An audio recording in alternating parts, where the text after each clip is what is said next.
The song just like never fails to make me smile. It still feels cohesive and it still feels distinctly TXT.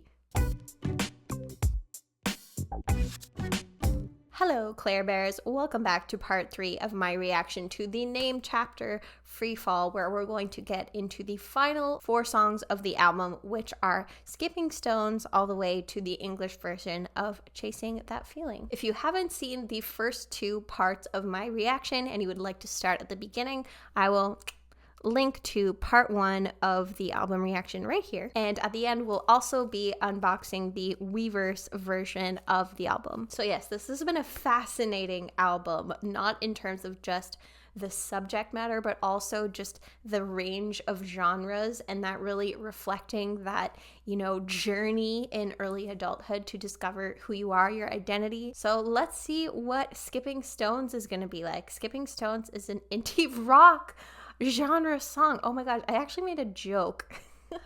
I think I made a joke in the first part about how, the only thing that's next to complete the LC kind of genre loop is like a folk song and a rap song. So indie rock, yeah, basically one of my top genres, kind of in that folk area that I listen to outside of K-pop. With an impressive combination of lyrical melody and rough sound, it expresses the inner being shaken by the wounds and pain encountered in life by comparing it to the water surface shaken by the water sujebi? Isn't sujebi like soup?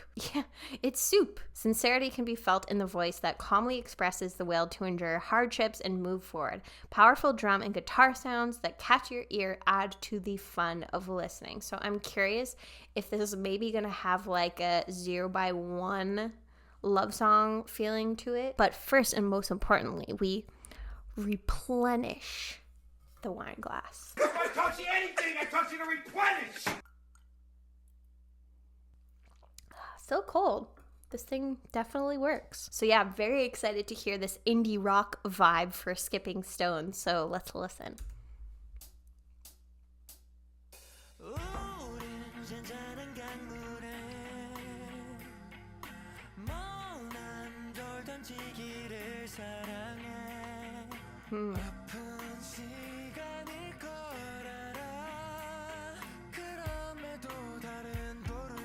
It's really interesting to hear their vocal delivery change from song to song.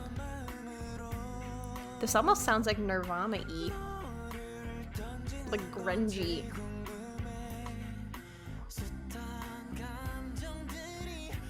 Numerous emotions filling up your lake. Yes!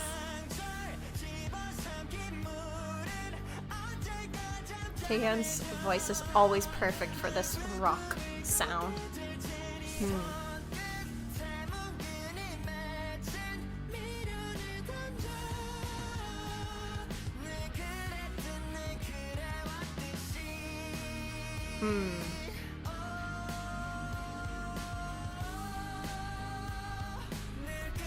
The vocals feel very much like more stripped back than usual.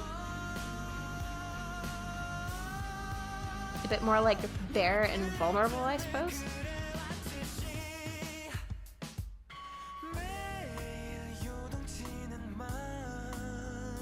Like these different intervals that are happening, they're like, oh, like not very traditional intervals between notes.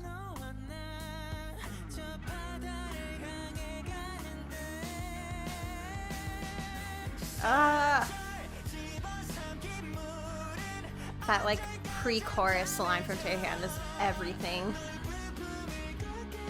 It feels almost like a stripped back version of something you might hear in an anime if you just like sped up the tempo and made it more rocky.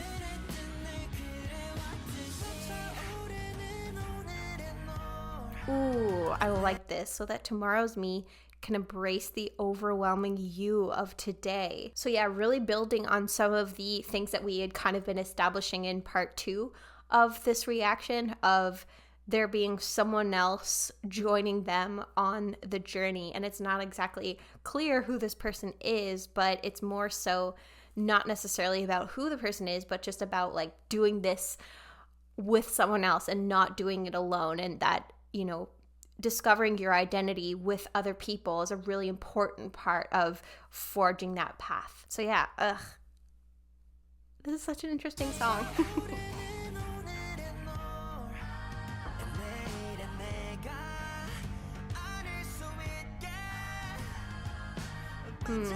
I like those background vocals. Yeah, having the female backing vocals makes me think to kind of like 2020 TXT. Okay, I'm sorry, I totally talked over it. That amazing Yuning Kai high note. I'm so sorry.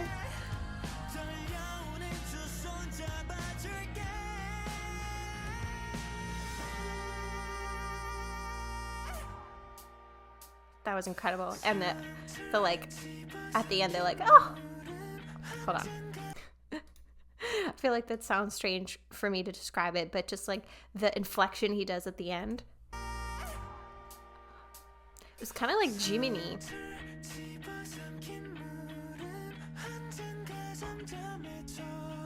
And I live for Subin's soft vocals.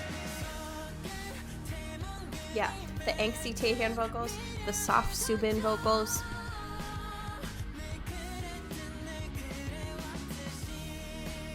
I would love to hear this live with a band.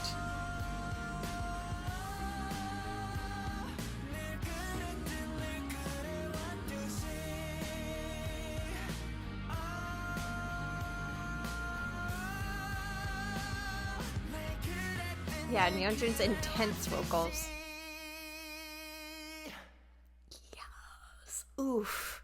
I really liked the stripped back feeling of this song. But it's interesting that on Temptation we had the Wanna Be a Rock with Tinnitus, but now we have Skipping Stones of it's not just like sinking and being stationary, but it's moving forward. And this acknowledgement of we may not have figured it out yet, and we're still having a hard time figuring it out, but it's not always going to be this way, and we will figure it out eventually. I know it's going to be a painful time, but I'm still holding on to another stone. I'm still going to keep trying to figure things out. And the water that swallowed up the wound will someday calm down. And again, that like Huening Kai high note, it feels like it's building to something. There's like an important realization and like step that has taken place here of I'll hold your two trembling hands as we touch the sparkling waves of it's going to be tough, but we are in this together, and let's dive in. But it's just wild to me how well all these different genres are suiting the message that they're trying to deliver with each song, and how somehow through it all it still feels cohesive and it still feels distinctly TXT. How could you I'm just trying to realistically think about how you could have a metal song, an R&B song, EDM song, synthwave song, and now this kind of like alt-rock song feel like one artist. I do not know how they do it. And I hope that this song can bring hope to Gen Z, who might be having a hard time, figuring out their next move. I'm sure a lot of millennials too are at a difficult spot because, while we're a big age range, 15, 20 years, depending on how you define millennials, it could be like a crossroads for many people, whether it's deciding if you want to buy a house, if you want to start a family, if you want to start your career over, leave your job, start a new job. It doesn't matter whether you're Gen Z, whether you're a millennial, Gen X, a boomer, whoever. At any stage in life, we will always come across these, crossroads of having to make a huge decision where the answer might not be clear, and you might be going through a difficult time trying to figure that out. But if you just have this underlying belief that regardless of what you choose, you'll be able to be successful and have an enjoyable life regardless, like that's a very, very important thing to have for your mental health. So I really hope that for Moa, who might not necessarily have that feeling like instinctually, that this song can really help you feel a bit more optimistic about the future, and that the incoming climate wars are not just going to make all of this fret about decision making irrelevant, right? We're just gonna pretend that's not a thing. But all right, next we are going to go to what is essentially our final newish song that I'm going to be reacting to in this series, this 3-part series, which is Blue Spring. Immediately I thought of Blue Hour, and I was curious if this was going to allude to that at all. But Blue Spring was apparently oh yes, I remember. I watched this when I did my reaction to their Lollapalooza performance. So if you have not seen that, I reacted to that on my Patreon. And if you'd like to check that out, then my link to my Patreon is down in the description. So technically I have heard this song before, but I heard the live version of it performed and I didn't get to take a look at the lyrics. So we are going to watch the stage performance in their Sweet Mirage and Soul concert, and it does look like there are English captions, so we will be able to take a closer look at the lyrics compared to the Lollapalooza performance.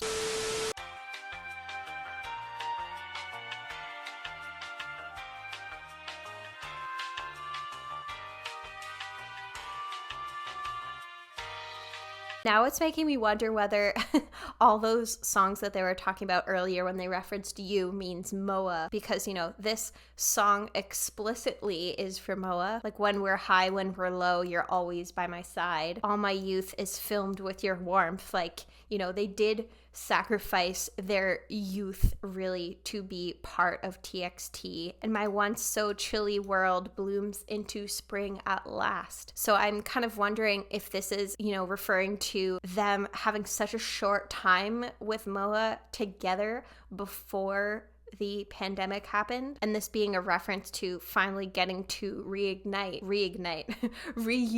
with Moa after all of that time. And so many references to other songs and eras as well. It's just like magic. You change my horn into the crown. And, part of me is sad because literally we are about to start winter in Canada, and I'm sure if there's anything about Canada, it is that the winter is brutal. So in a way, this is making me happy too, because it does feel like it evokes these feelings of spring, and it's making me forget that winter is coming. And flowers that bloom from blue in our warmest hours, I'll be with you every moment. You can just tell that they've funneled so much passion into the song and that they really care about what they're saying. So it's a nice way to close off these kind of quote unquote new tracks that are on the album. But okay, let's now move on. So the last 2 songs we've heard already. So Do It Like That, I reacted to the music video in my July comeback catch-up video,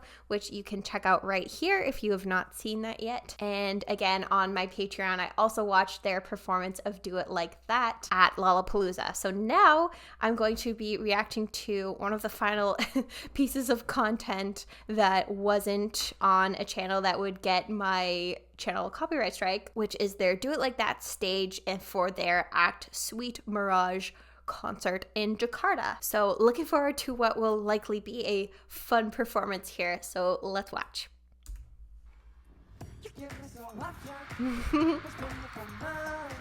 The song just never fails to make me smile.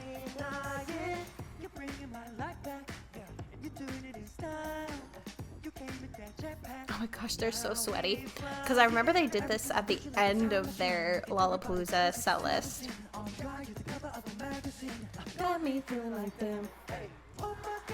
my gosh, so much Subin collarbone that I was not prepared for.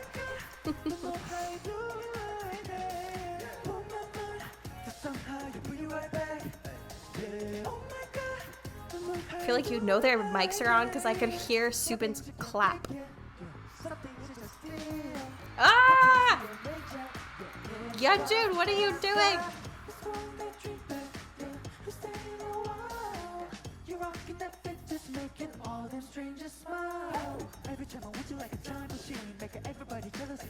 Again, their outfits are kinda matchy, but slight differences in the jackets.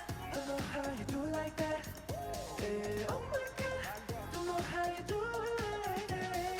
is so fun.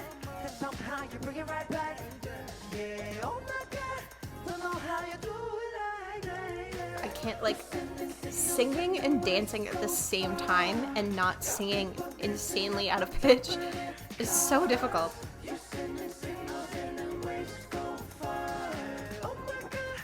let alone TXT caliber of choreography.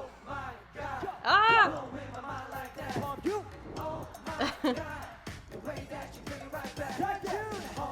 I love that they're hyping each other up. Oh my gosh. Titty and titties!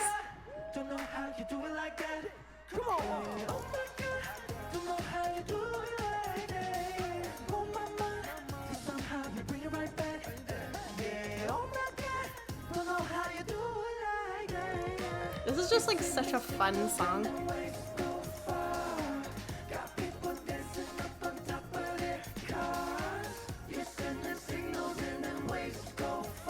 You can tell they're tired though.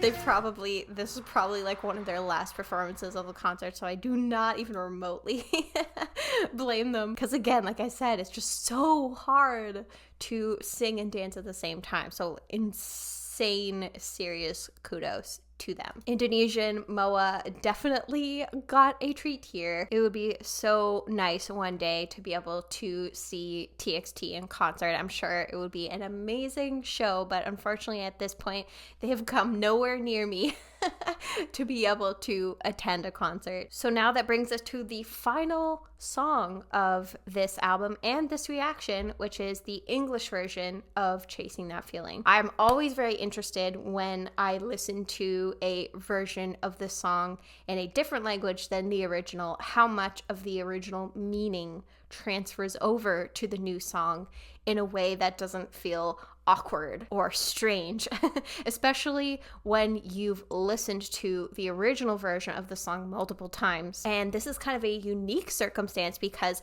I am listening to these two different versions of the song, the Korean version and the English version, at the same time. So, you know, even though a lot of the Korean version of the song still had a lot of English in the chorus, I will be looking out for the key differences in the English version compared to the Korean, aside from all the words being in English. So let's listen to the final song here.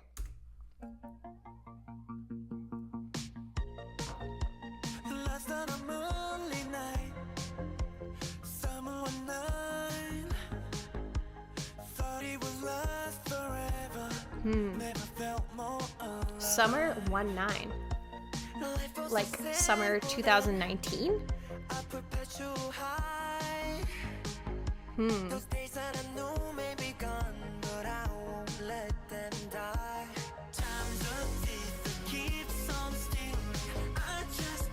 This is also just helping me absorb the title track. It's really hard to do in just one listen.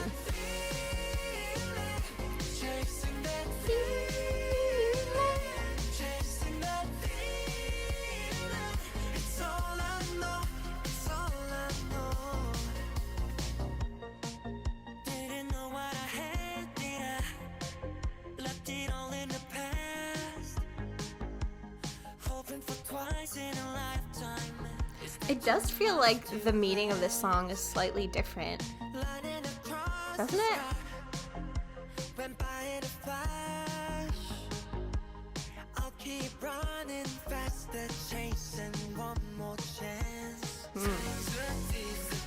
Like this song is hitting slightly different.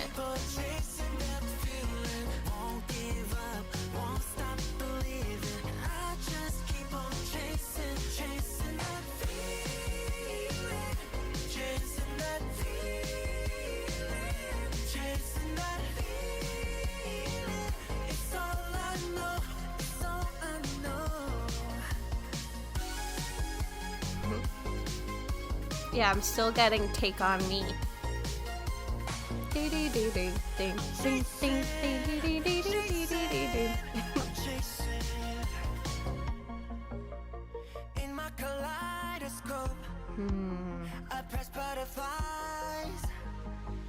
Reminding me I've only one life.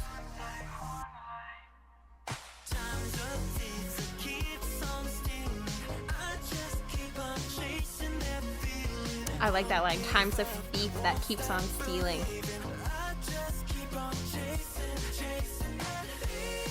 Yeah, you can't go backwards, only forwards.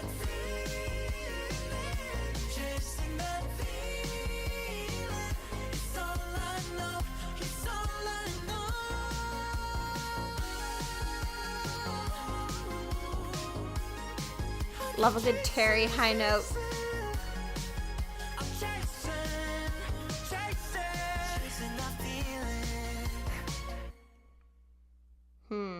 So is it just me, or did this version kind of hit different with the meaning? Because the Korean version, it really felt more like about embracing change, but this one still felt like it was holding on to something from the past a little bit more. So it's kind of interesting, that choice to make the Korean one about embracing it, but then the English version about kind of holding on to it, and then putting the English version at the end of this album, which, you know, I think makes sense.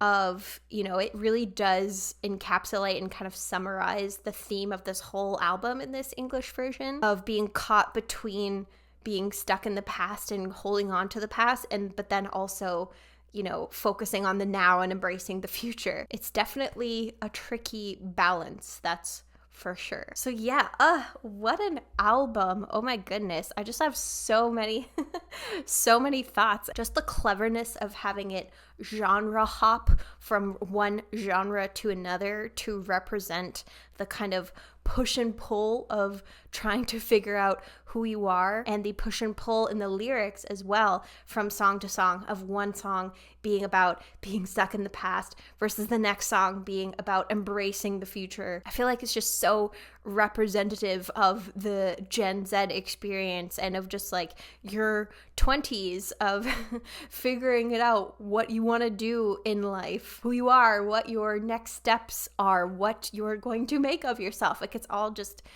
a big existential quarter life crisis that I feel like they just encapsulated so well in this album. So I don't even know where to begin in terms of talking about my favorite songs, especially because it's just so hard to compare. How do you compare a metal song to an R&B song to an EDM song? I can really only compare in terms of my enjoyment, in terms of the lyrics. As a title track, I really like Chasing That Feeling, probably more than Sugar Rush Ride, but I feel like the B-sides are really what carried this album. I loved Growing Pain, I loved Dreamer, Skipping Stones, Blue Spring, like it was all just, as an album, this is just immaculate. But before we wrap up, I am going to unbox, I don't know if you can even call it unbox, the Weverse version of Freefall, which I bought in Korea because it was so cheap I couldn't resist, even though I had already pre-ordered the full version of the album, and which I had already opened, and I showed you what my pulls were in part 1. But yeah, this was 13,000 won, minus 20%, minus tax, so I could not resist. So will the Elsie always pull bum you meme continue? So first we have this kind of like free fall, almost like a wristband. It's a little bit too big for a wrist, but it's definitely nice and stretchy. So okay, this is like this is like an accordion, but this envelope just fell out of it. But as soon as I took off the wristband, this just expanded. So we have this on one side where it looks like we have different images to represent the different songs, and then on the other side we have different quotes from the different songs on the album, and then there was the track list that was on the back. But yeah, let's see what we have in this envelope. Okay, so it looks like we have a QR code of some sort, and then we have 2 photo cards, and then a sticker, like a Freefall sticker, and then a Weverse emblem survey cash type of thing. So yes, first of all, this QR code looks like we have on the other side of it is a group photo. Let's see if I can get it to focus a bit. And then I'm not looking at the pictures. I am holding it here so I can't see it in my peripheral, but we have these free fall photo cards where one side says free and one side says fall. So yeah, let's start with the free.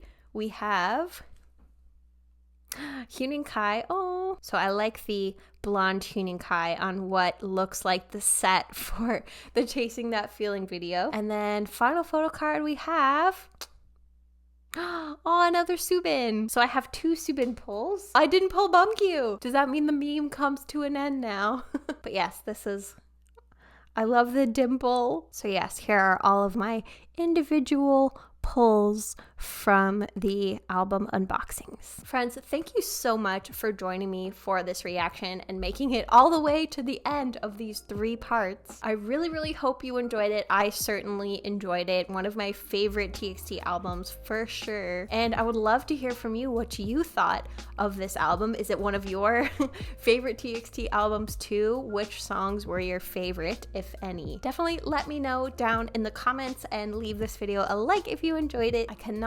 wait to see what is ahead for TXT in the final installment of the name chapter. I feel like, in a way, I wonder if they might have some kind of special album in between, because I feel like more growth and more development for them needs to happen before they can close out the name chapter and have a conclusion to this arc, if that makes sense. They need to do more growing up to complete the arc. So I wouldn't be surprised at all if there's some kind of special album or something else that comes up, a different comeback between now and the final, or at least the next installment of the name chapter. But I guess we'll just have to wait and see what's in store for 2024. But until then, I hope you're doing well, staying safe, taking care of yourself, and I hope that you have a wonderful rest of your day.